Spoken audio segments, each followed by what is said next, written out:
अस्सलाम वालेकुम। Lesson number 6 के साथ हाजिर हैं। Introduction to cyber law. जनाब, ये साइबर लॉ का तारुफ।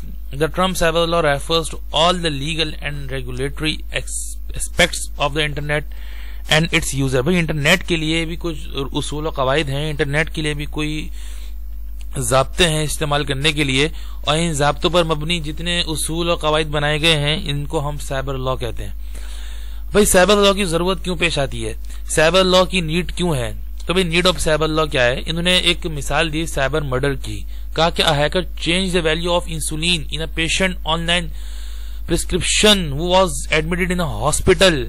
The nurse injected that quantity and patient expired. यानी कि जो हैकर है वो इंसुलिन की क्वांटिटी नर्स के जो सिस्टम है जिसमें पेशेंट हॉस्पिटल के सिस्टम में हैक करके इंसुलिन की क्वांटिटी को चेंज कर सकता है, और नर्स जो है वो इंसुलिन पेशेंट को लगाए और पेशेंट की डेथ हो जाए।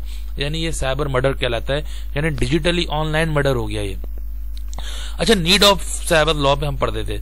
ई कॉमर्स के लिए इसकी जरूरत पड़ती है, और रेगुलेटरी इश्यूज हैं, इसमें ईमेल शामिल है, सोशल मीडिया है और वीडियो स्ट्रीमिंग। इन सब चीजों में साइबर लॉ की जरूरत पेश आएगी। अच्छा, इसमें ईमेल स्पूफिंग भी शामिल है, फाइनेंशियल क्राइम्स भी शामिल है, ऑनलाइन गैम्बलिंग जो हो जाती है, यानी कि ऑनलाइन जो जुआ हो जाता है उसके लिए। अच्छा, और इसके अलावा sale of illegal articles, 2 number तरीके से बेईमानी करके जो आर्टिकल्स इलीगल जो है उनको बेचा जाता है। इसके अलावा और बहुत सारी चीजें, साइबर डेफिमेशन है, साइबर स्टैल्किंग वगैरह है।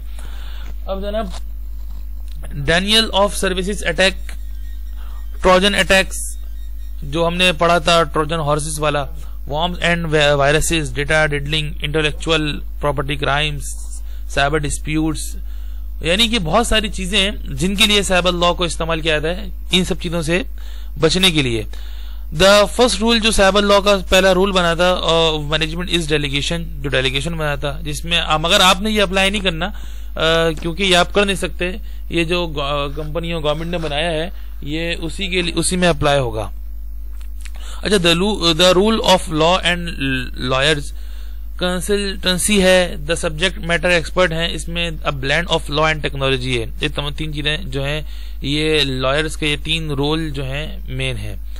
अब साइबर रेगुलेशन इवोल्यूशन पढ़ लेते हैं। इसमें क्या क्या चीजें शामिल है? इसमें एक अनक्रिटल जो है 1996 में आया था, इसमें एक मॉडल लॉ आया था जो ई कॉमर्स 1996 में बना था, और एक मॉडल लॉ में, और एक बना था ई सिग्नेचर्स जो 1996 में बना था, यानी इलेक्ट्रॉनिक सिग्नेचर्स। एक था विपो कॉपीराइट रूल्स जो 1996 में वजूद में आया था।